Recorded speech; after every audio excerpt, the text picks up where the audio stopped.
As I have emphasized repeatedly, the literal meaning of the Ngöndro teaching is not as difficult to comprehend as the teachings of the Middle Way, Buddhist logic, or Prajnaparamita.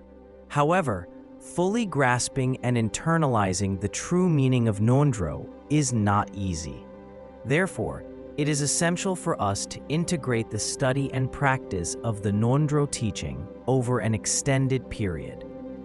I often reflect on this. Currently, I am providing you with a fairly extensive teaching on the words of my perfect teacher. Although I cannot predict whether impermanence will intervene during my teaching, I am genuinely pleased with the progress we are making.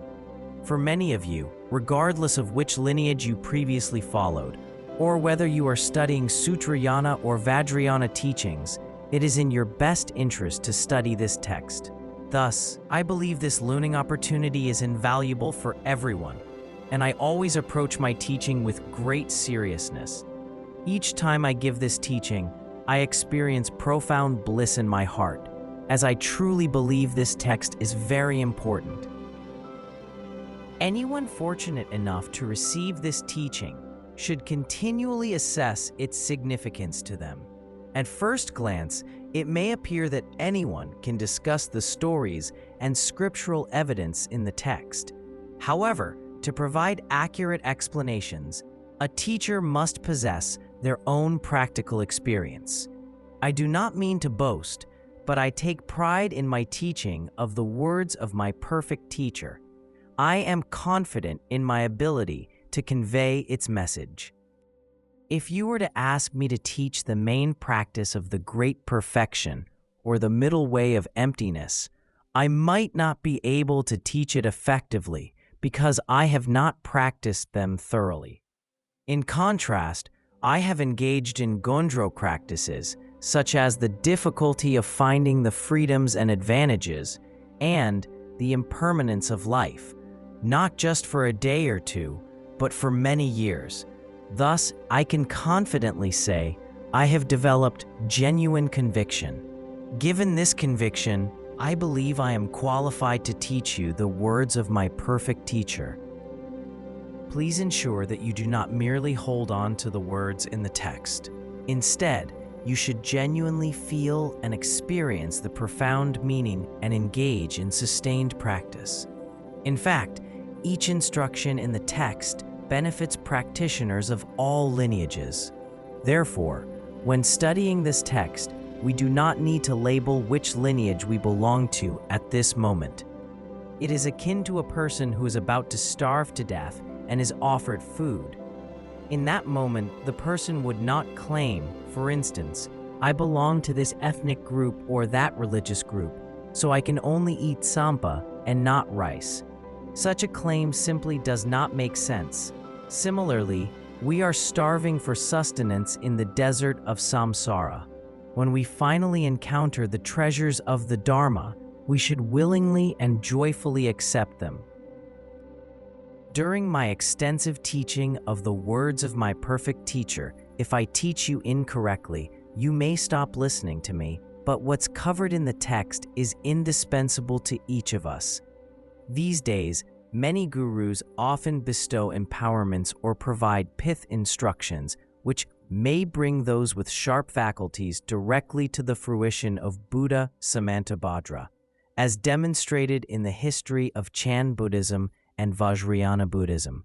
However, given the disposition of most practitioners, generating conviction through ngondro practices is more important. If you truly believe that life is impermanent, you won't have great interest in many things, leading to significant changes in your life.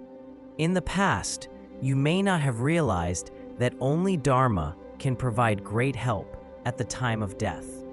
Now that you understand the truth of impermanence and the nature of life, you won't cling tightly to this life's fame, wealth, and status. Consequently, your practice is more likely to succeed. Thus, our aversion to samsara primarily arises from recognizing impermanence. Without a solid understanding of this, even if you appear to be a practitioner, you may find yourself preoccupied with worldly affairs daily. lacking awareness of how to attain liberation. We should feel immense joy at having the opportunity to listen to this teaching. Those living in urban areas may need to invest time, money, and effort to attend the teachings. Nevertheless, I still believe it is worthwhile. Since beginningless time, especially in this very life, how much effort have we expended on meaningless pursuits? Each of us should be acutely aware of this. Therefore, it is worthwhile to forego something now to receive the profound Dharma that can lead us to liberation. During this process, we should cultivate a joyful mind. As you may know, the power of our mind is inconceivable. If you feel blissful, the 20-kilometer journey between Larangar and Surtar seems very short. However, if you are unwilling, even a short trip may feel exhausting. As the old saying goes, it's nothing to feel tired in the body. It is concerning to feel tired in the mind. Indeed, if we are not truly determined, studying the Dharma can become very tiresome. Conversely, if we approach it with joy, even when faced with poor health or other obstacles, we can confront them with courage and make our best efforts to overcome difficulties and persevere in our studies. Therefore, it is extremely important to embrace the Dharma with a joyful attitude. Yesterday, we discussed the changes of the 4 seasons, villages, and the monastic community. Now we'll focus on further examining the people around us. In our own family, generation after generation, our ancestors, parents, and elders have all passed away, leaving behind only their names. Many of our brothers and sisters have also departed from this world. As time passes and circumstances change, at this very moment, we have no way of knowing where they have been reborn. Everyone may reflect on this. In your own families, how many people from past generations have passed away? Some of them may even be unknown to you. Chinese families used to maintain a genealogy archive, but now people no longer pay attention to this, so you may not know who the great-grandfather of your great-grandfather was. If you could trace back along your family tree, there must have been an emperor and a princess in every family who brought great glory. Yet generation after generation, they have been gradually forgotten by their descendants. Many of our siblings, classmates, neighbors, and Dharma peers from this life have also passed away. Recently, a Khenpo told me that he couldn't find anyone he used to know who is still sitting in the Dharma hall now. When he looked across the audience in the Dharma hall, all he saw were new faces. Many of his Dharma peers who were here 10 years ago have either died or left Larangar, and hardly any of them are still here. Therefore, impermanence is with us at all times and in all places. Ordinary people are blinded by defilements, so they always regard things within a continuum as permanent. Example, the chair in your living room today is the same chair you saw yesterday. Let alone the subtle impermanence that occurs every split second, they can hardly recognize the more obvious impermanence that happens each year. There is a telling story about the impermanence of family in the life of Milarepa. Once, Milarepa decided to go home for a visit. At dusk, no one was around, so he first went to the river alone and cried bitterly. As soon as it was dark, he returned to his village, but he noticed that the land nearby was overgrown with weeds and thorns, and the once gilded house and shrine were now in ruins. Stepping inside the house, Milarepa saw that a copy of the Great Jewel Heap Sutra was drenched by rain, covered in mud stains from the wall, and bird droppings, and had nearly become a nest for mice and birds. Seeing this, he reflected on the past, and a pang of sadness overcame him. Close to the entrance, he noticed a large pile of dirt with weeds growing everywhere. He dug through the pile with his hands and discovered a collection of human bones. For a moment, he was perplexed, but then he realized it was his mother's remains. Devastated, Milarepa fainted to the ground. After a while, Milarepa regained consciousness. He immediately remembered the pith instruction of his guru Marba, so he entered the state of Mahamudra and integrated his mother's consciousness, his mind, and his guru's wisdom in his visualization. After performing this practice for 7 days and nights, Milarepa had a direct vision, seeing his parents freed from the lower realms and attaining rebirth in the Pure Land. 7 days later, he gathered his mother's bones, planning to make a Buddha statue from them. He also swept away the bird droppings from the copy of the Great Jewel Heap Sutra, finding that the rain hadn't caused too much damage and the text was still legible. Then, he carried his mother's bones and the sutra with him, making an aspiration to diligently practice day and night at the Drakar Tasso cave. He vowed, "If I fail to persist in my practice and am swayed by the 8 worldly concerns, I will rather commit suicide than succumb to temptation. If I have the slightest desire for comfort and pleasure, may dakinis and dharma protectors end my life."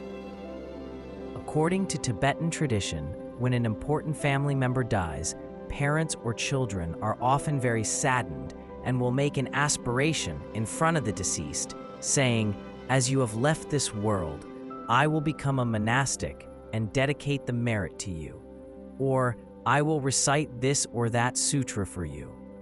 Recently, a person decided to become a monk due to the loss of a loved one. Perhaps he also made such a vow in front of the deceased. Later, Milarepa said, "When I visited my hometown, I saw my house reduced to ruins and my family dead, which deeply impressed upon me the impermanence and illusion of life.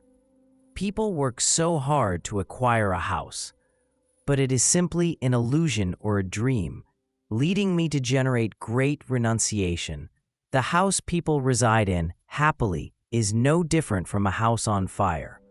Only those who have never experienced pain in life, or those who've forgotten that death is certain and the next life is fraught with suffering, seek worldly pleasure. In contrast, those who recognize the nature of life will disregard poverty, hunger, and insults from others, and will resolve to practice for their own benefit and for all living beings until the end of their lives. We all should do the same. Whatever happens, whether losing a loved one or being deceived by someone we trusted, we should truly recognize that nothing is reliable and then make a firm aspiration regarding our spiritual practice. It is often mentioned in a guide to the words of my perfect teacher that when making aspirations, we must earnestly crave for the compassionate blessings of the Guru and the 3 jewels, wishing for our aspirations to come true. Otherwise, if we just mindlessly recite the King of Aspiration prayers, Samantabhadra's aspiration to excellent conduct, without visualizing according to the text in our minds, although such recitation is virtuous and carries merit, its power will not be very strong. It is due to the strength of their aspirations that many past Kadampa and Nyingma practitioners achieved significant progress in a short period of time. Regarding the impermanence of everything, when you visit your family and notice their changes, you may also cultivate a sense of renunciation. For example, you might reflect on how they were when you were still a student compared to who they are now. You'll see that everything has changed significantly, illustrating that impermanence can manifest at any time. In this regard, those who do not actively engage with the concept of impermanence tend to focus solely on the literal meaning of the text, leading to limited success in their practice. Conversely, those who are convinced of impermanence will not cling to worldly trivialities, making their practice more fruitful. Recently, a lay practitioner told me studying Dharma has both positive and negative impacts on my life. When I asked him why, he explained, "I lived an upside-down life in the past, but now I have stopped associating with toxic friends. As a result, My business has suffered, which is the negative impact. The positive aspect is that I no longer drink, smoke, or kill animals for food, and I now lead a quiet and simple life free of wrongdoing.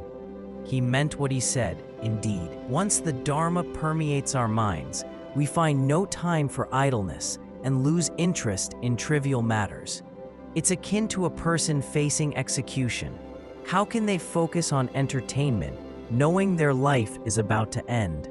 Therefore, if you truly recognize the impermanence of life, it is bound to bring significant changes to your existence. In fact, impermanence is easy to find around us. For instance, many people who, in previous years, were wealthy and prosperous, shining like the glory of the human world, now have nothing left this year but their birth names. The rich and powerful individuals admired by many today, whether they will still be alive next year at this time, or even next month, no one can tell. Forbes, a renowned American business magazine, recently released its list of Forbes Billionaires 2009. Due to the impact of the financial crisis, the number of billionaires dropped by nearly 1/3, from 1,125 in 2008 to 793 in 2009. A Chinese business magazine published a list of the richest individuals in China in 2009. There were 8 individuals whose wealth exceeded 30 billion Chinese yuan in 2008, but none of them remained on the list in 2009. Additionally, there were 26 individuals with more than 20 billion Chinese yuan in wealth in 2008, but only one was left on the list in 2009. In just 1 year, the number of billionaires plummeted, and some fell from the peak to the bottom. This illustrates that wealth and power are fickle. Nothing remains steady. If they were permanent, such occurrences wouldn't happen at all. Impermanence is evident among the wealthy. Previously, the richest woman in Asia was Nina Wang, who built a major property development company with her husband. Later, her husband was kidnapped and eventually declared dead. She then engaged in a courtroom battle over her husband's fortune with her father-in-law for more than 9 years, ultimately emerging victorious. In July 1997, Nina Wang was listed by Forbes as Asia's richest woman, with an estimated net worth of $7 billion, making her 7 times richer than Queen Elizabeth II. Professionals in Hong Kong estimated that her net worth was nearly 40 billion Hong Kong dollars, solidifying her status as the richest woman in Asia. However, a year and a half after winning the battle over her husband's fortune, she succumbed to cancer. Sunlin Bao, a billionaire from Jiangsu province who owned a company with an output value of 6 to 8 billion Chinese yuan, died suddenly in November 2008. As for the cause of his death, some claimed it was suicide, while others attributed it to different reasons. In any case, he had been so busy accumulating wealth throughout his life that all his money remained in this world after his death. Therefore, the pursuit of wealth is not worth it. In the way of living, the precious jewel that attracts divinity and excellence, Mipham Rinpoche says, "Human wealth is like lightning, and the body is like a floating bubble, both embodying the nature of impermanence." Mipham Rinpoche also says in The Just King, "The body is as fragile as a bubble. Glory and wealth are as fleeting as clouds in an autumn sky." However, worldly people are obsessed with fame and wealth, and very few truly understand the principle of impermanence. Master Han Shan says in the Song of Awakening the World, "In spring we see the green of willows, in autumn we see the yellow of mums. Glory is just a midnight dream, while wealth the September frost." We observe the vibrant green of willow trees in spring, and soon after, we notice the golden hues of chrysanthemums in autumn. The transition from green to yellow illustrates the impermanence of the changing seasons. Similarly, Glory is akin to a dream at midnight from which we will soon awaken, and wealth is like the frost of September, which will soon vanish. Therefore, we should often reflect on the teachings of these great masters. If we do not place undue importance on our own bodies and external wealth, it won't be difficult for us to practice Dharma. No one can determine when we will die, whether it be today or tomorrow. The collection of deliberate sayings states, "Many people can be seen in the morning, and some cannot be seen any longer in the afternoon. Many people can be seen in the afternoon, and some cannot be seen any longer the next morning." Death can arrive unexpectedly. A lama in his 70s lived next door to me. He was well yesterday, but passed away this morning.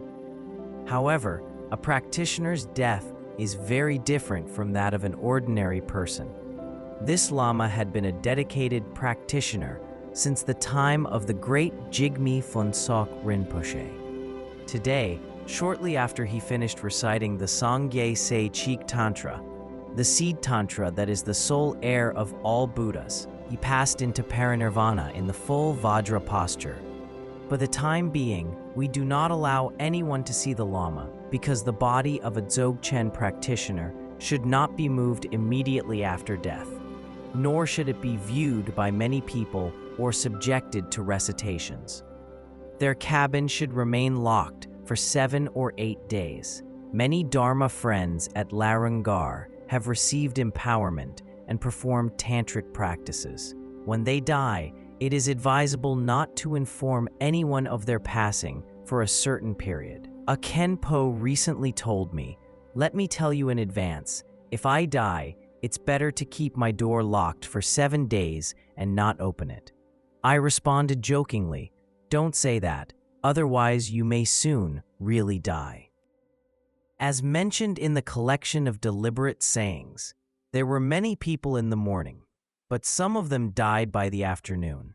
However, worldly people often overlook the instances of impermanence, so when they lose a loved one, they are caught by surprise. It is difficult for them to accept death, leading them to wail. If they had ever contemplated impermanence, they would accept the loss of their mother or father. For in the vast expanse of samsara, each of us has died and been reborn countless times. Therefore, there is nothing to mourn, knowing that the cycle of birth and death is unceasing. Even when observing the cattle, sheep, dogs, and other animals in one's own livestock pen, how many have died in the past, how many remain now, and what will eventually become, all this does not go beyond the nature of impermanence. Especially in Tibet, this feeling is particularly strong. When I attended school away from home and returned after a few months, I often found that many yaks and sheep had already died.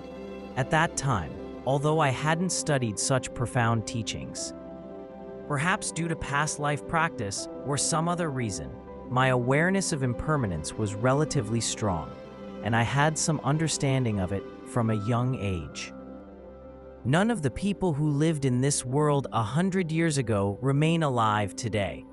Likewise, within the next 100 years, every single person in Jambudvipa will also inevitably pass away without exception. Longchenpa also says in Finding Rest in the Nature of the Mind, "Think now about the past and future people of the world. Of former generations, countless beings have already passed, and most of those who now are on this earth, within a century's time, will surely be no more. From the summit of the highest heavens to the very depths of hell, among all phenomena in the inner and outer worlds, none is truly permanent or unchanging. This can be summarized in the following stanzas. Whatever is born will inevitably die. Whatever is accumulated will eventually be depleted. Whatever comes together will ultimately separate. Whatever is built will eventually collapse, and whatever rises high will inevitably fall. Furthermore, friendship and enmity, suffering and joy, the virtuous and the unworthy, all conceptual thoughts are also impermanent.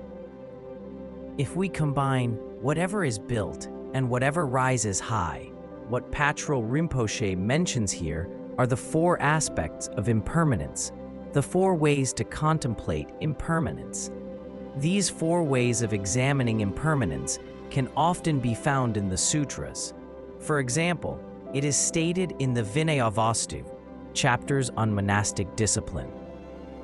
There were 4 businessmen in the city of Shravasti who had different desires.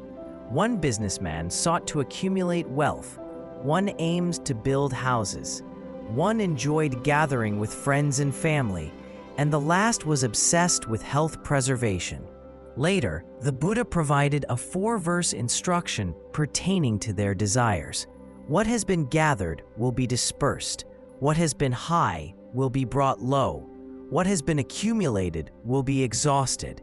What is born will die. Some of you have already studied the White Lotus, the great biography of Buddha Shakyamuni, Sutra of 100 Actions, and Sutra of the Wise and the Foolish. So you may recall that these texts mention that the previous incarnation of Buddha Shakyamuni endured great hardships in his causal stages to receive the supreme teaching. Thus, simply reflecting on the 4 or 5 aspects of impermanence can already bring you incredible blessings. Additionally, friendship and enmity, suffering and joy, the virtuous and the unworthy, everything that runs through our minds is also impermanent. 2 individuals may be close friends today but become enemies tomorrow. People may hate each other today but reconcile tomorrow. Someone may spend the first half of their life doing evil but become virtuous in the second half. We will explore more about the truth that everything, good or bad, friends or foes, is impermanent. I often encounter the following examples of impermanence. A Dharma student may not listen, so I scold him. Then I think, although I scolded him today, within a few days, we may be on the best terms again. Sometimes I have a favorable impression of a certain Dharma student, believing he possesses good qualities, but then I remind myself that he may disappoint me in a few days, so I should examine him further.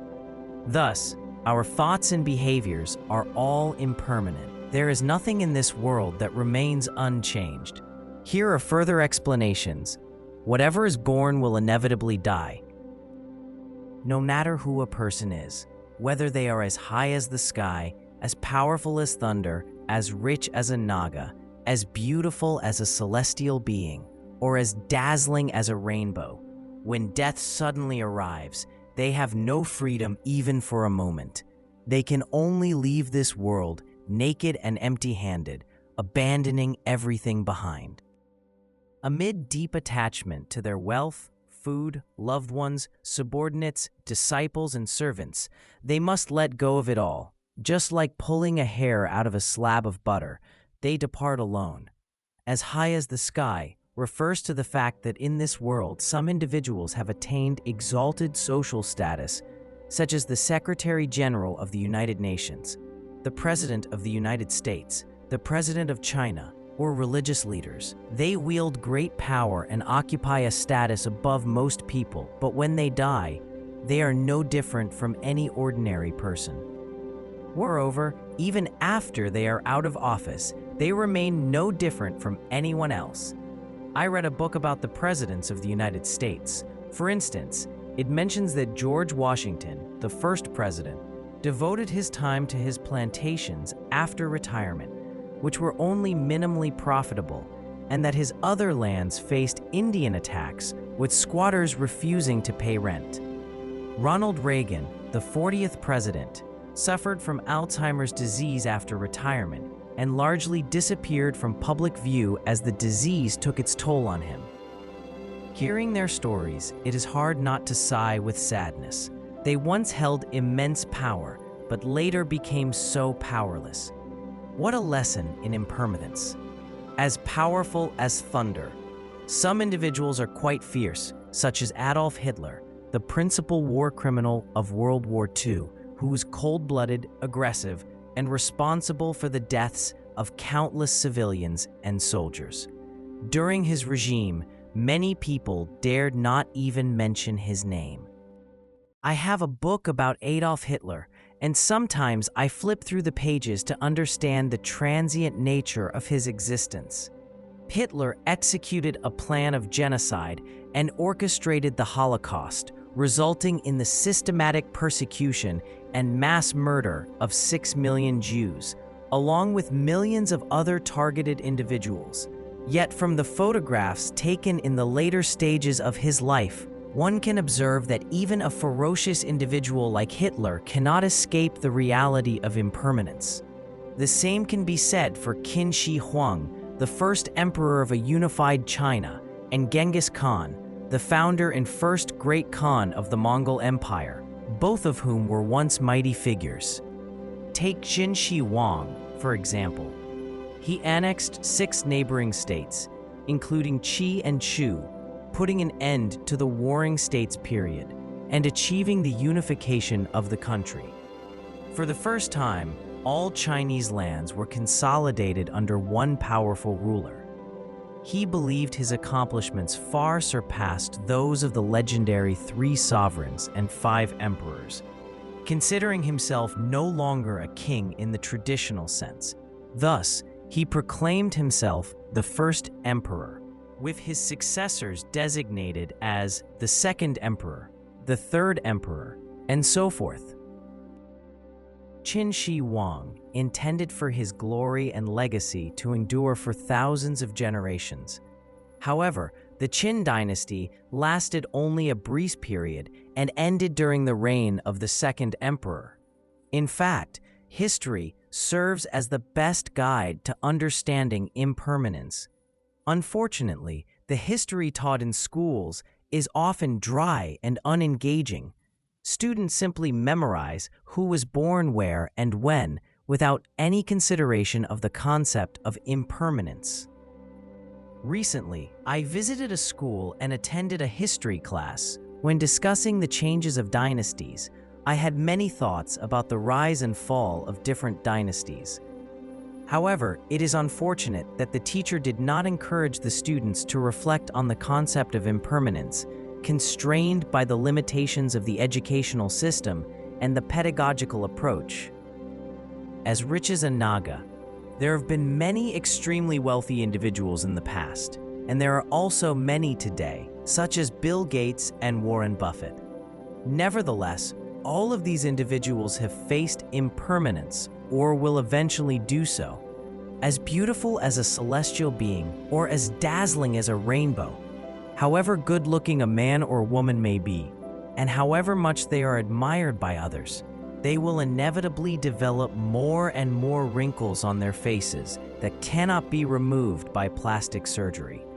These individuals should take inspiration from some Tibetans who find joy in being told they have many wrinkles and gray hair.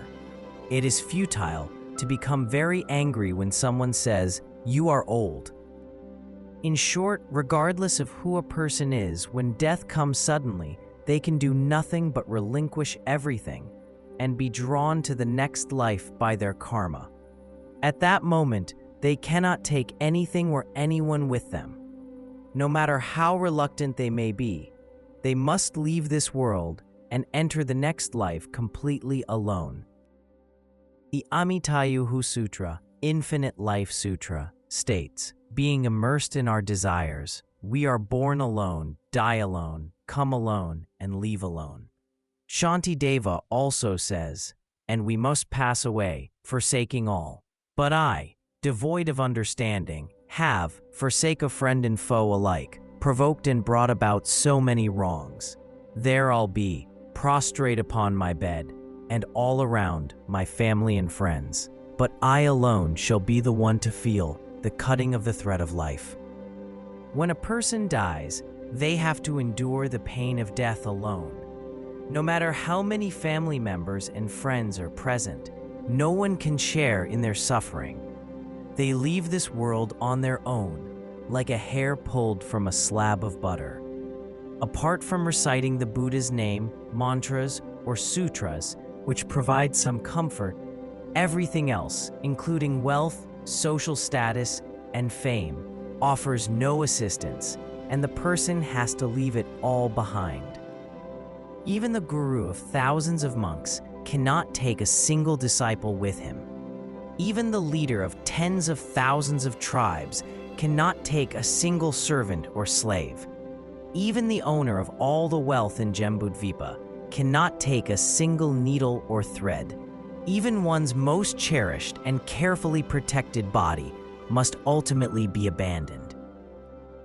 Whenever the great Jigme Phuntsuk Rinpoche traveled, many people followed him to countries like India and America, places like Shinlong, and sacred sites like Mount Wutai.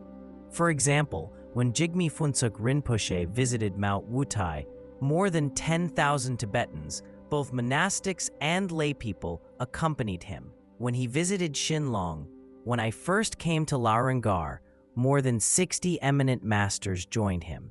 In 1986, the year before Phuntsuk Rinpoche set forth to Mount Wutai with an entourage of 25 Dharma masters, he visited 73 monasteries in Tibetan areas such as Dawu County.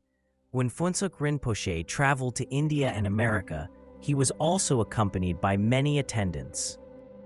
However, when the great Jigme Phuntsuk Rinpoche passed into parinirvana, he did so alone, leaving behind all his disciples in this world. The same was true for Penor Rinpoche, the 11th throne holder of the Palyo lineage of the Nyingma school, who also passed into parinirvana. Penor Rinpoche oversaw several hundred monasteries of the Palyo lineage in India and the Tibetan region, and had tens of thousands of disciples. Yet he too left this world alone during his parinirvana. We must deeply understand that when death arrives, only Dharma can truly help us. The great Jigme Phuntsuk Rinpoche often quoted this stanza from the Sutra of Instructions to the king. When the moment comes to leave, O king, neither possessions, friends, nor family can follow. But wherever beings come from, wherever they go, their actions follow them like their own shadow. I hope each of you can memorize this stanza. Although it is an instruction to a king, it applies to all of us. When death arrives, neither possessions, friends, nor family will accompany us, but our karmas will follow closely. With good karma bringing happiness and bad karma bringing suffering. The 1,000-character classic states, misfortunes arise from the accumulation of negative actions. Fortunes are shaped by the rewards of positive actions. A schoolteacher dismissed this verse, claiming it is merely an outdated concept from the feudal system. I disagree with her, as she appeared to know little about the law of karma. Some people, while alive, are dressed in silk, drink fine tea and wine, hold high positions, and are as beautiful as celestial beings. But after death, their bodies are nothing more than lifeless corpses, slumped over, evoking fear in those who see them. When actor Leslie Cheung died in Hong Kong, some reporters remarked that his corpse looked unattractive. When singer Teresa Teng died in Thailand, some reporters who took photos claimed her corpse was unappealing. It's really not surprising, as no one looks good when they die. There is a story in Chandrakirti's commentary on the 400 stanzas on the Middle Way. There once was a king who loved his princess consort very much. One day, his princess died. To prevent the king from being devastated, the courtiers told him, "The princess is not dead. She has become a devil, and her body has risen." The king was very frightened, so he ordered people to cut the princess's body into pieces. Soon, the ministers informed him, "The princess is dead now." The king was very happy and instructed his courtiers to beat drums in celebration. In fact, if you examine the anatomy of any individual's body, you will realize there is no difference between a living person and a dead body in terms of their component parts.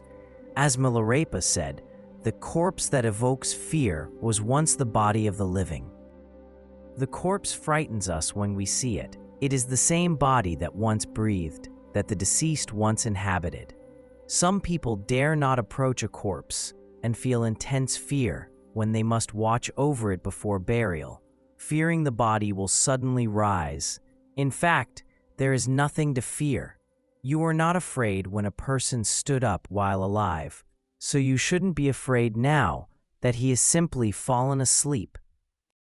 According to Tibetan tradition and the instructions in the termas, when you die, your body should be bound with a rope and covered with a curtain, secured with earth and stones. Your bowl should be placed upside down on your pillow. Some Kadampa geshes had meditated on impermanence so deeply that they would turn their bowls upside down before going to sleep, believing they might die during the night. However, according to Tibetan culture, it is considered inauspicious for a living person to turn their bowl upside down, as it would upset their parents.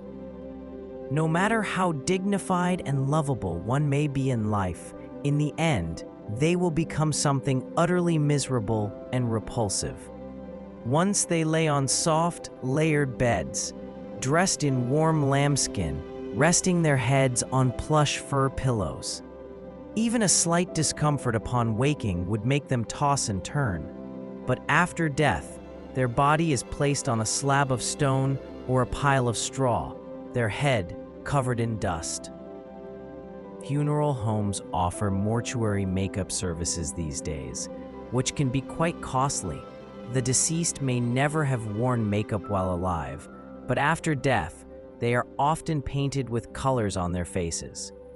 Such a service holds no significant meaning for the deceased. Instead of spending money on mortuary makeup, it is better to make a lamp offering, hang prayer flags, or carve the mantra of Avalokiteshvara on stones, known as mani stones, in their name. In Tibetan areas, when a person dies, their family typically hangs prayer flags or carves mani stones around the location where the ashes or body is placed. This practice ensures that the soul is not frightened as it receives blessings and protection from the three jewels. This aspect is very important. In the future, when a family member or friend passes away, you should send their ashes to a cemetery blessed by Buddhas, Bodhisattvas, or eminent masters, and hang prayer flags for them in various places. If you do not have their ashes, you may recite their name while hanging prayer flags or carving mani stones, which will greatly benefit the deceased. This practice is specifically mentioned in various termas and sutras. I am unable to finish today's teaching. What should I do? Some lay practitioners outside Larungar often express their fatigue, saying, I am so tired from listening to teachings. We hope your class will be over soon, but you keep on talking. Why do you speak so much? Wouldn't it be nice if you dismissed the class earlier? I pray to the Guru and the Three Jewels, hoping the class will end soon. Unfortunately, I am unable to complete today's planned teaching. There is still one paragraph in the text that I wanted to cover. Well, let's just stop here.